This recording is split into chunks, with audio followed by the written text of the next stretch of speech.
Hey, Composing Gloves here, and today we're doing sound design with Sytrus, and we are going to be doing this. So we're going to be making a wobble bass. I have a demo. Here it is.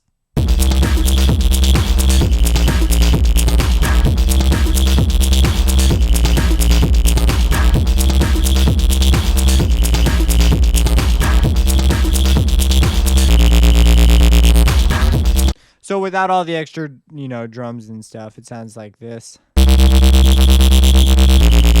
There's a huge variety of textures you could get out of this. It's completely automated using Lfos, which makes it sort of an interesting thing to sort of have to work with. You're not going to come across this as a preset that's easy to make with the modulation tab because there's no way to link the speed of the Lfo to mod X, which is something I had never considered wanting to do really before. And now I'm like, I want to do that. That way I could do this and just move this, but I couldn't do it. So, oh well, tough times. That's our patch. It's super malleable, very easy to manipulate. So you do that.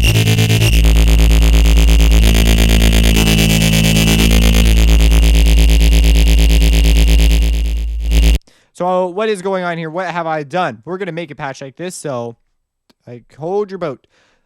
So I've got this sort of almost triangle shape in my operator 1 because this was just too much, and so I wanted something sort of in the middle. And that's pretty much all I'm doing with operator 1. It's a 2. That's it. That's all I really touched. Operator 2 is where all the magic sort of happens. I could take operator 1 out of it completely. And the only reason operator 2 is FMing operator 1, it only matters if I add in operator 1.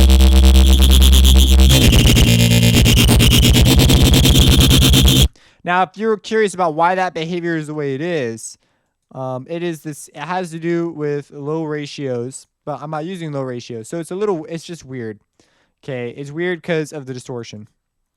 But if I come over here, so on this oscillator, I've got 2 higher harmonics just sort of arbitrarily chosen to give myself some like nice extra modulation, some higher stuff, and fundamental. And it's a ratio of 2. It's a triangle wave, and 2 is just a sub bass. So if I turn off this jazz, it's just a sub bass. I'm hitting really low notes, so ratio of 2 happens to work out as a sub.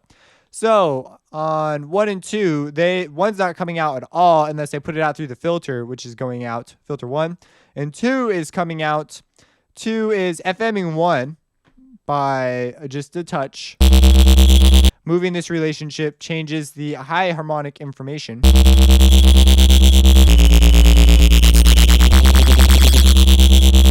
It's kind of an interesting deal. So they're going into filter 1.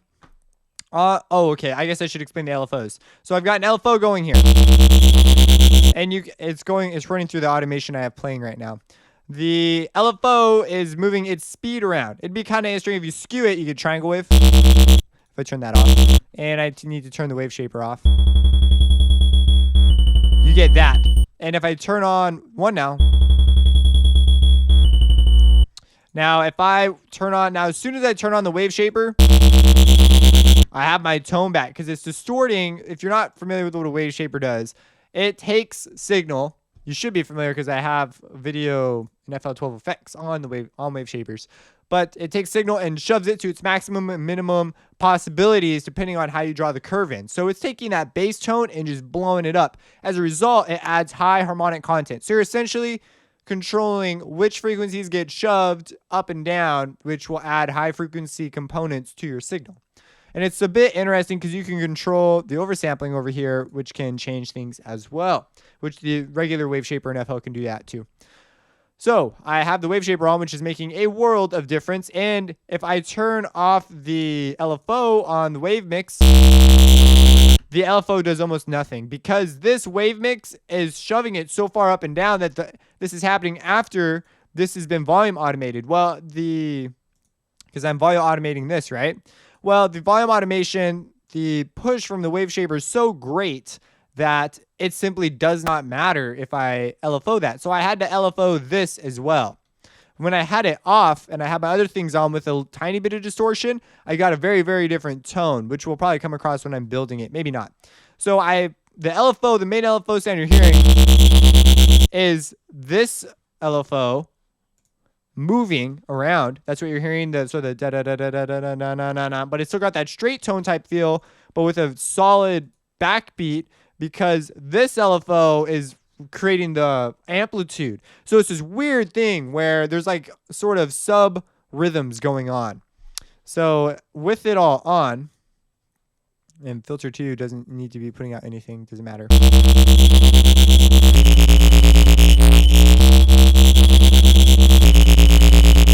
And so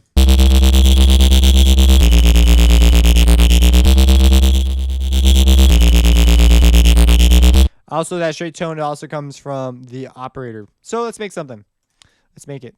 When I opened up this Sytrus, it came up as a default regular. Sort of, I was like, what? What happened to the orange? Did it do it? See, it came up as orange that time. I don't even know. I don't know what the deal is. If we go to default, it does change the name. I've never experimented with this before. Oh, that is so nice. Whoever thought of that is genius. So I'm going to do something similar. So we're going to make a wobble.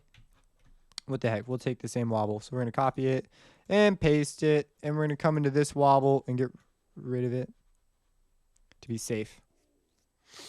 Okay. So let's play a low note. Okay. So that's what we got right now. I'm going to modulate this by 2 a little bit and make this a triangle. And I'm going to add a high harmonic component to it because I already know I'm going to want some of that. Maybe a bit higher.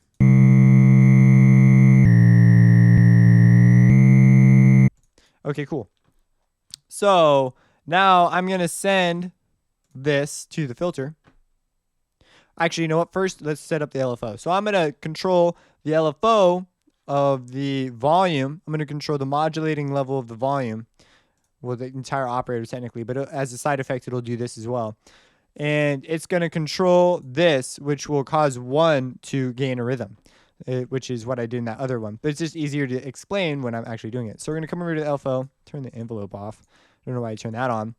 Delete all these points. Just delete them and do this. If you're wondering about this stuff, that's covered in my Harmor from Sytrus from the ground up.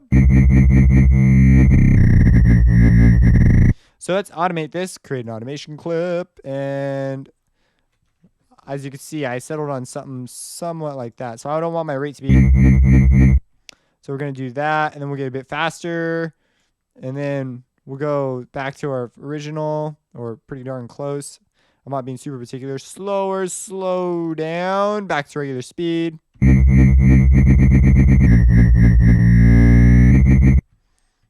Actually, you know what? Slow down, magic speed up. And over here, we'll do 2 separate speeds. We'll do this speed and this faster speed. And we'll even speed up.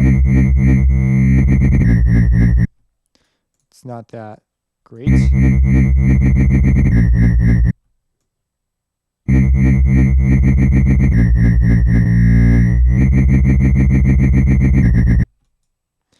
And we'll do a slight speed up like it had there. We'll do a slow tone for the one, and then a fast tone. Whoops. A fast tone for this one.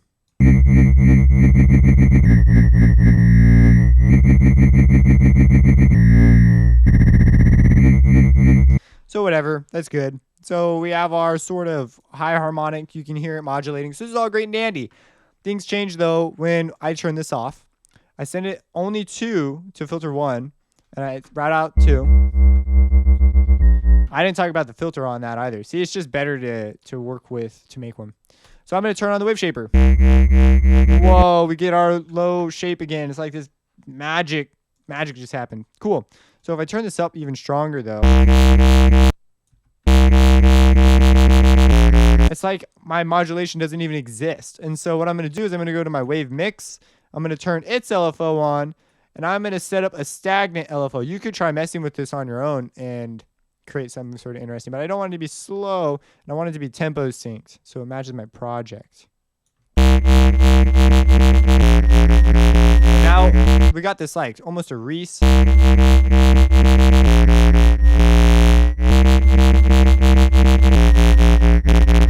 We could could even do this. Link to controller. We could link it to the Lfos speed. We don't want remove conflicts on. We're going to click accept.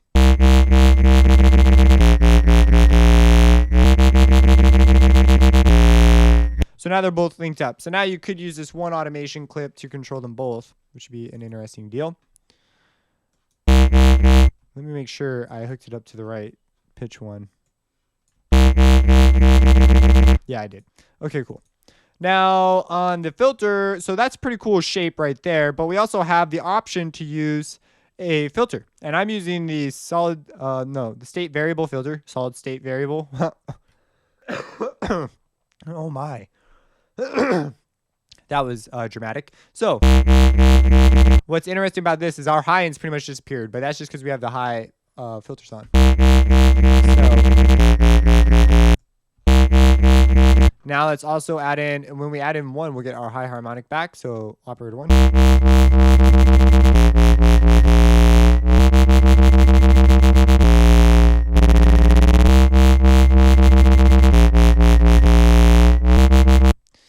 This is an interesting deal. I don't feel like it's doing anything.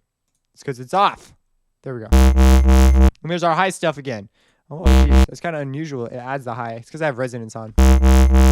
So, anyways, that was embarrassing. But as you can see, we could create a huge number of timbres just from this, let alone all the other junk we did over here. So let's do that. Let's automate the cutoff to move around. And I'm going to leave the resonance up so we have this sort of resonant thing moving around. It sounds kind of nice with this kind of sound. And I just want it to be sort of a general timbre change to give our sound a little more life as it moves around. And why it's doing that, it's kind of low. It's low. It's missing low stuff because of the filter we have set up here. So if I turn those on, that's great. But why not create an automation clip? There's actually a cool external controller thing. If you go over to miscellaneous, is it LSD? Might be LSD. There's a cool plugin in here. I forgot what it's called. But it allows you to generate formula controller. It allows you to link things to these knobs, and they will automatically move around for you. And so as you connect things to these knobs, which you can do with Sytrus, like for example, this would be an excellent time to link these 3 to this. As it plays, it's going to generate an automation thing for these, which could create something that's very interesting to you rather than going through and manually changing all these things on your own, which may be more effective. And then you could control the knobs themselves and sort of set limits on how far each one can go. So it's really, really cool. I have a video in the FL12 effects on it. I think it's a horribly underused thing, but I don't want to pull in external plugins on this, at least as little as possible, if not anything. So we're going to just automate our stuff. So this is the Bandpass filter. So we're just going to move this. The high envelope, so let's get rid of the highs here, we'll have it come back here. Let's see, it's going dun, dun, dun, dun. And then when it speeds up, let's have it come back. And then it'll go away pretty quick. Bring it back. And then we'll go down and up and down and up and over here and up there and over there. That's pretty good. Okay, low pass. I mean, low gain, low whatever, low. So we're just going to have it sort of do that sort of a thing just randomly. So here's what we got now.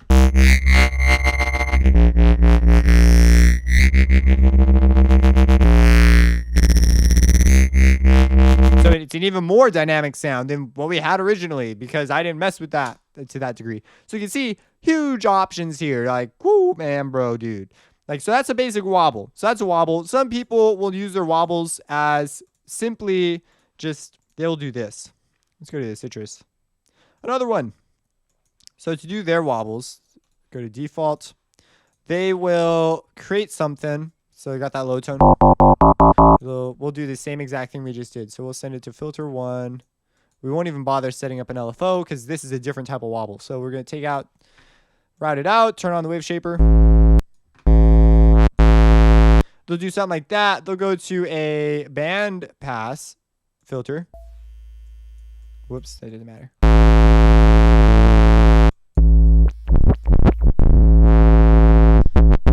Or So one is move the band around, but I don't see a band control. So instead of using this, let's use the main EQ.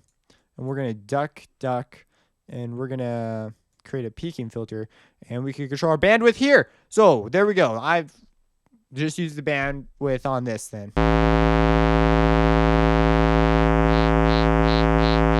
Now it doesn't go down as far though. It's not near as sharp as we need. Let's make our...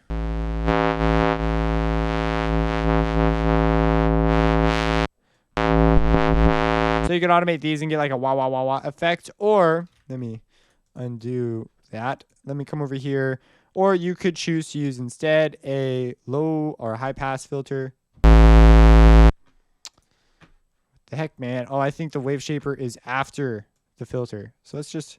Oh no, I have the filter off.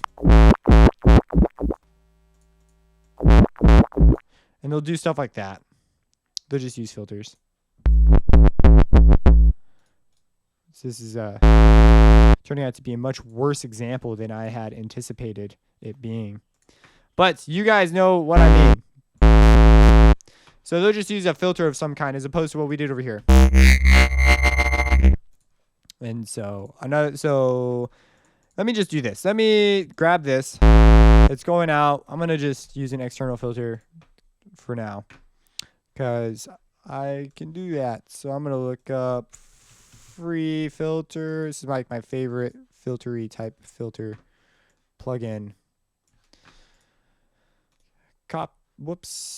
Copy, paste, lay it down, man, bro. Boom. Okay, here we go. And now they'll use a bandpass and they'll vary the frequency, create an automation clip, and they may even vary the Q.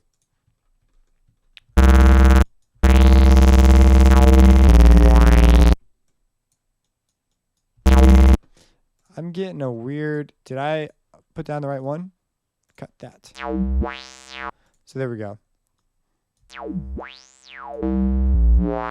We generally want a low Q because we want a big band. This big band. And they'll do... It's got to be kind of radical.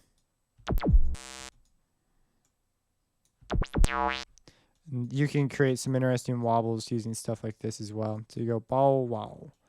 Wow, wow, wow, wow, wow, wow, wow. Now, I feel like something happened to our sound here. Turn that off. Go to the wave shaper.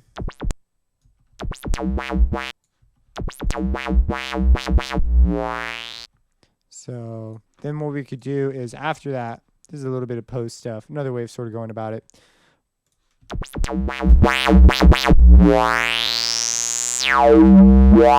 Now, some people, instead of using a bandpass like I just did, they'll use a high pass or a low pass. It's similar to a wobble type deal. So they'll use those instead. They'll use their secret weapons. Whatever they're more comfortable with is what they'll probably use. We're going to copy this.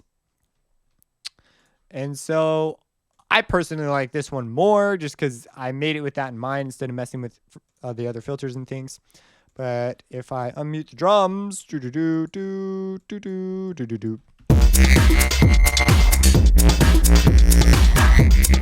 drums are a bit loud, like crazy loud. I didn't bother mixing. I just said, turn it up.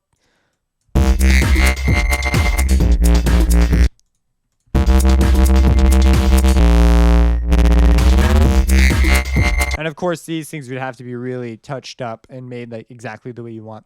But I actually think it sounds pretty okay right now. Just maybe a few speed things I'd touch, but the filters and stuff, there's a few parts where it gets a little thin where I don't think it fits that great. But hey, you know, it's a track. Things happen. If you have any questions, let me know. Subscribe and have a blessed day. What is my definition of an atmospheric sound? There's different kinds of atmospheric sounds. They're the kind that are just elements in the background, not necessarily have a tone, or they don't have a pitch, but they have a tone. They have a tone, they don't have a pitch, and they just sort of act as elements in the background. There are the kinds that